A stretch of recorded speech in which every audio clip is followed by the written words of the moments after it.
Hi folks, this is my first update to my ML7 restoration video blog or video diary, whatever you want to call it. It's now December, and as you can see, the lathe is starting to come together now. So yeah, where am I currently? I've been waiting for these small shims from Myford Limited. They've arrived today. These two shims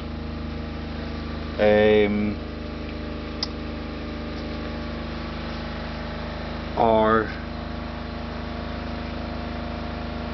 between the saddle and this metal runner or strip here. So I need one for underneath this bolt and another one for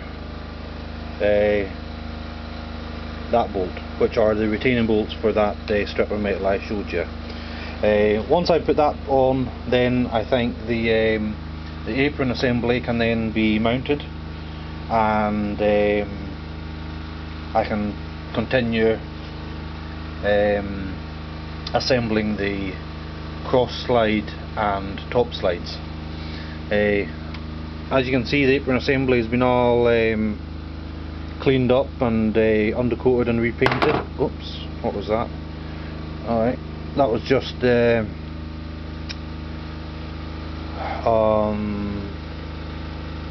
don't remember the correct name for that particular gear, but that just basically slides in here, meshing with the gear. I'll take this out a little bit to get some light on it. It meshes with the gear that connects to the handle, and then in turn runs on the feed screw. So that's pretty much ready to go on now. It's all been cleaned and restored, so that's looking good, and everything seems to be running freely, and the gear teeth are showing a little bit of wear, but nothing, it's negligible, nothing severe. As you can see now, I don't know if you can see actually, but I'm experiencing a little leak in my garage. The work surface is beaded with water. All my little tins here have water in the bottom of them now, so less than ideal working conditions.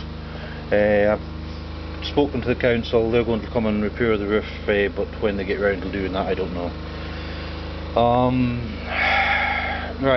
Yeah, tailstock, it's basically ready to be reassembled. It's mostly together. The hand wheel, I'm having a little bit of difficulty getting the undercoat to dry in the hand wheel. I think it has suffered some sort of oil contamination underneath the undercoat, so the undercoat is basically failing to dry, so it might need to be redone, and that's why that isn't already together. What else? I've started to put, more recently I put the feed screw back on, and this bracket, and this sort of the gear assembly is starting to come together now. That's all been undercoated and painted also, so it's all looking good.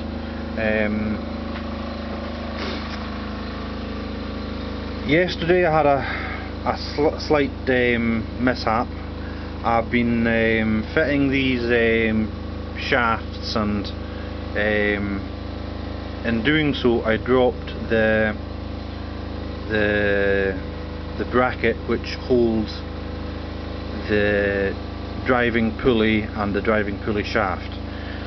It didn't damage the bracket in any way, it only damaged the paintwork, which after just spending so much time repairing it, not repairing it but cleaning it and painting it, is a little bit irritating.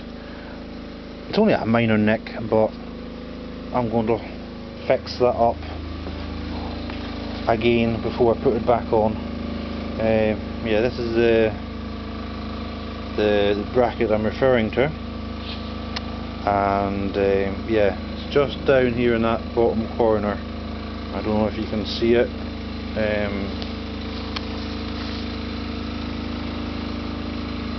Basically where my thumb is. You can see it there now, look. So it's just a minor nick, but yeah, I took a lot of care in painting all these parts, and I know for a fact that as soon as I start using this lathe, it's going to get scratched and dirty and broken, and I know it, but still I want to get it looking nice before I do it. Oh aye, this is another thing I'm having a slight issue with. I've been stripping the drive shaft. Hold on a second, folks.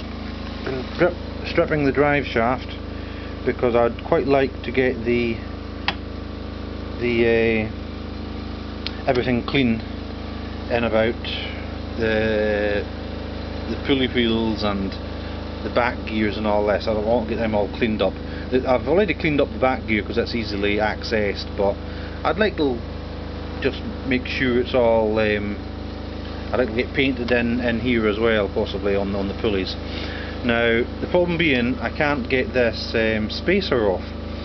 There doesn't seem to be any sort of a retaining grub screw or anything like that, and indeed the manual or the drawings in the manual don't refer to any. So I think that's basically just a press fit. Now to get that out, I don't have any clearance here to get a pulley, not a pulley, but pullers in there, and it's really quite tight, so I can't get a grip of the spacer with anything here, you know. So one chap did suggest I pour boiling water on the spacer and then basically drive the shaft out, and supporting the shaft and the back gear and the pulleys in a large vise on the back gear here, which would then basically, you know, as you can see, the pulley's got a little bit of play there as it stands at the moment, but as the shaft gets driven through the spacer, it will, because this is mounted on the vise, this whole assembly then will be pushed off.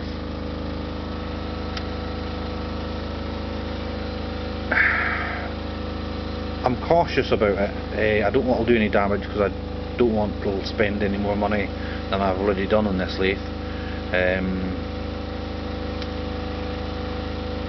Yeah, you know, if anyone looks at this video and has any suggestions or comments regarding this procedure, feel free to leave a comment.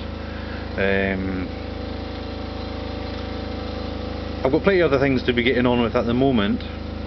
Another thing I'm not sure of yet, you know, but which I'll probably figure out or come to some sort of conclusion, is the back gear engaging mechanism. This lever here, that's in the off position, that's in the on position. It mounts onto this shaft and is secured by two retaining grub screws on the back side of this cast handle. Now when you lift this up, this then turns the shaft, obviously, and the shaft has a off-center cam, if you like, which then raises these two gears into position.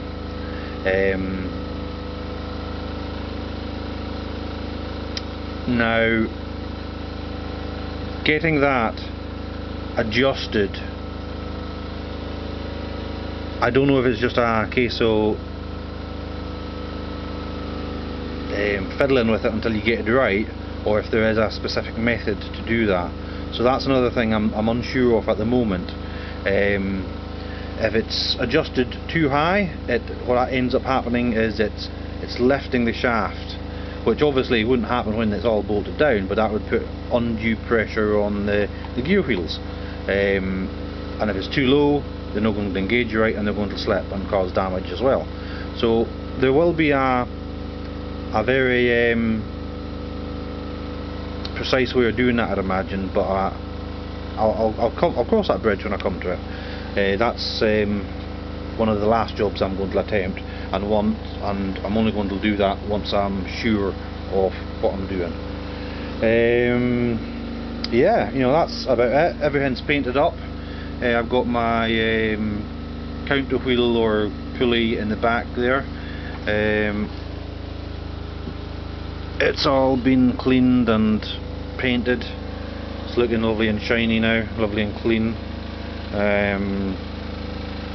So that's got to go on once I get that bracket repainted. That's the motor support bracket. It's all been painted and cleaned up, as have the pins and everything. They've all been oiled and everything's running smoothly and freely now. This is awaiting another coat of enamel. It's had 2 coats of undercoat and 1 coat of enamel. You can see the undercoat showing through in the odd place, so that's just going to need a finishing coat now, and then that can be put in place. It's really rather disappointing that I dropped that bracket, because it was all sort of kind of coming together. Now I've got to do more painting or yet more painting, and it's going to delay me a little bit. So I think that's about all I have really to say at the moment. Most of the parts are painted. I've got a few other parts over here which are basically finished now and just waiting to be put on. Yeah, you know, slight disappointed at the cost of these little shims. Basically that was £11 to my door. So yeah, you know, 2 little bits of, I don't know, brass I guess, but yeah, I could have used a couple of sheets of coke tin or something like that instead. These are the shims out of the